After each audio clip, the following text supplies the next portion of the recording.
جیسا کہ ہمارے ساتھ موجود ہیں ماشاءاللہ موبائل ریپیئرنگ شاپ کے اونر لقمان صاحب. ہم ان سے بات کریں گے نیوزی لینڈ اور پاکستان کے میچ کے جو رات کو سنسنی خیز مقابلہ ہوا ہے اس کے بارے میں.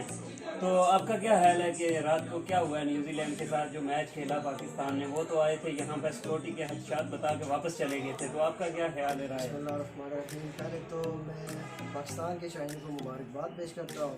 بہت اچھی کامیابی انہوں نے حاصل کیا، پہلے انڈیا کے خلاف پھر نیوزی لینڈ کے خلاف.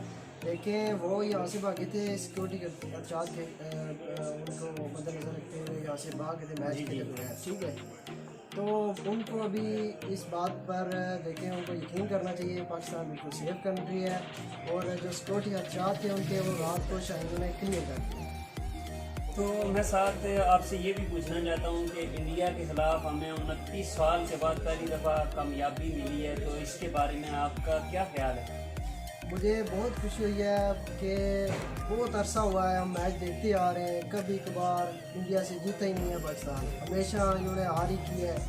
اور یہ دیکھیں انہوں نے محنت کی ہے، بابر اعظم اور رضوان نے اسپیشلی بہت اچھا سٹرائک کیا انہوں نے انڈیا کے خلاف. اور یہ ان کو سرپرائز دیا گیا ہے کہ 2021 کا سرپرائز تھا انڈیا کے لیے.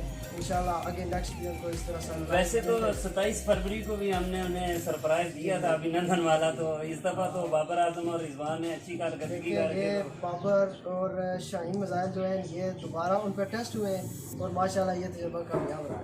تو آپ اس کے بارے میں کیا کہنا چاہیں گے کہ ہماری مارکیٹ کے صدر جو عرفان حیدر صاحب نے بریانی تقسیم کی ہے، آپ ان کے لیے کیا کہنا چاہتے ہیں؟ یہ بہت اچھا انہوں نے کیا، انہوں نے اعلان کیا ہوا تھا اور وہ اپنے اعلان پہ قائم ہیں، اور اللہ تعالیٰ ان کی روز میں برکتیں عطا فرمائے. آمین اور آمین. ان کو مزید ایسے اچھے اعلانات کرنے کی توفیق عطا فرمائے. پاکستان زندہ باد. زندہ باد.